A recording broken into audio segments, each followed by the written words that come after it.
Why is it that people can get a lot of energy and excitement about setting goals or making New Year resolutions and then they give up too soon? If you choose to set goals just because everyone is doing it, right? Towards the end of the year, I have to make some resolutions for the new year, then I'm sure you are likely to experience resolution dissolution. If the goal you're setting is not relevant to you, your current season, motivation will not be strong enough to sustain you throughout the year. One of the things I've discovered is that if your goals are not smart, then they are silly. Well, I made that up. But I'm going to explain to you what silly represents. James Clear, the author, wrote that you do not rise to the level of your goals, you fall to the level of your systems. And one of those systems is... Hi there. Welcome back to this channel. If you're new here, my name is Alex Yeboasasu. I am a certified life coach. And on this channel, I share goal setting tips, relationship advice, and some in-betweens, all from a Christian perspective. In this video, I'll be sharing with you reasons why New Year resolutions fail. I know so many people get excited when the year is about to end, and many people go like, New Year, new me. But the question is, what happens after that? Now, according to Strava, a fitness tracking app, many people give up on their New Year resolutions by January 19th. You heard me right, January 19th. Actually, they call that Quitters Day, but I call that resolution dissolution. Now, but the big question is this: why does that happen? Why is it that people can get a lot of energy and excitement about setting goals or, making New Year resolutions, and then they give up too soon and too early? Well, I discovered 4 reasons why. And I have crafted an acronym called FAIL that I'm going to use to explain to you the 4 reasons why many people experience resolution dissolution. Now, F stands for faulty thinking and motivation. Whether I like it or not, the reason why you decide to make a resolution or to set a goal goes a long way to affect your attitude towards the goal and whether the goals will be accomplished or not. Among many other reasons, I'm going to share with you 5 different faulty thinking and motivation that will not be a good foundation upon which you decide to make New Year resolutions or to set goals. And the first one is social pressure. If you choose to set goals just because everyone is doing it, right? Towards the end of the year, I have to make some resolutions for the new year, you are likely to experience resolution dissolution. The second reason is guilt and shame. Now, if you feel like, well, the previous year you kind of like wasted time, you didn't do a lot of, things in a way that you should have, and therefore you felt like you didn't accomplish much. And so because of the guilt you are feeling from the previous year, you want to just make up by just making resolutions for this year.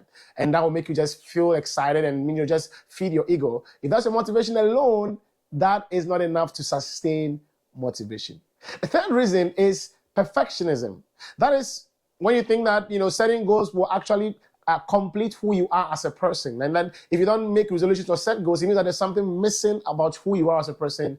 That is also a weak foundation upon which to set goals or make New Year resolutions. The fourth one is perceived obligation, where some internal desires you have, give you that impression that you need to definitely set goals so you can actually, show that you're doing something worthwhile with your time. That alone is not enough motivation that can sustain you throughout the year. And the final one is short-term focus, where you're just focusing on, quick wins and quick gains instead of thinking of the long-term sustainable approach that you need to use to be able to sustain your motivation throughout the year. So that is F. Now, A in the FAIL acronym represents absurdity of your resolution. Now, I'm sure you've heard of the SMART goals, which I'll talk about some other time very soon in this video series. But one of the things I've discovered is that if your goals are not smart, then they are silly. Well, I made that up. But I'm going to explain to you what silly represents. S in silly stands for shadowy, which means that your goal is not clear or specific enough. It's just like, ambiguous.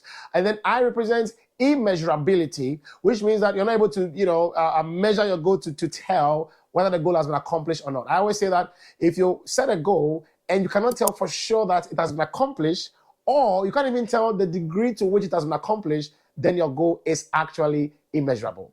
L stands for lack of necessary resources.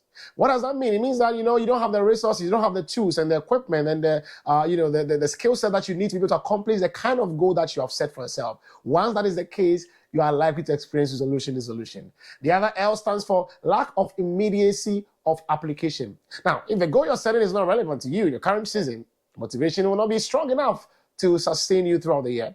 And finally, the Y stands for years. In other words, when you are not sure exactly by when you are looking for it to accomplishing that goal, it's very likely you're going to experience resolution. Simply put, silly goals produce silly results. Now, I, in the FAIL acronym, represents inability to track progress. Now, if you set goals and you don't have any system to track progress, you are just wasting your time. You need to make sure that you have a system in place that will help you to be able to track your progress to see how far you have gone and how far you need to go. Now, in the Atomic Habit book, James Clear, the author, wrote that you do not rise to the level of your goals, you fall to the level of your systems. And one of those systems is systems that you put in place to be able to track the progress you're making with your goals. Now, I did a research a while ago, and I had about 100 people fill up that survey. And in the survey, I asked people, hey, man, what's the goal-setting attitude? Do you set goals at all? So out of those who actually said that they set goals every year or make New Year resolutions, about 57% of them says that they actually have a system that helps them to track progress. So I went on and asked them, hey, man, how often do you track progress? Ladies and gentlemen, you won't believe it. Over 50% of the people said that they never track their progress. As a matter of fact, less than 10% of the people said that they track their progress on a consistent basis. That is either weekly, daily, or monthly. Isn't it surprising that Strava will discover that over 80% of people will give up by January 19th? Absolutely not. The final point, L, is less willing to change habit. Now, I always say that the day you decide to make a New Year resolution or to set a goal, you are actually indirectly saying that you want to change your habit. Let me give you an example. Let's say you want to work on your health, and therefore you want to go and work out and go to the gym more often so you can lose some weight and stay in shape, right? And imagine, let's say you've not been doing this in the past year. The fact that you have decided to make this one of your goals for the new year means that some other parts of your life will be affected. So let's say if you were sleeping more or you were spending time with family or whatever that looks like, just because you have decided to set such a goal, it will affect some other parts of your life. So if you don't put in the right system to ensure that, hey, this goal will affect this other part of my life, and therefore what can I do about it? Sometimes even your finances, right? You will definitely experience resolution. So to summarize our point, I shared 4 main reasons why people experience resolution dissolution. The first one is faulty thinking and motivation. The second one is absurdity of resolution, which is silly goals. The third one is inability to track progress. And the last one is less willing to change habits. Well, you can clearly see that the antidote to this is doing the opposite of what I've shared.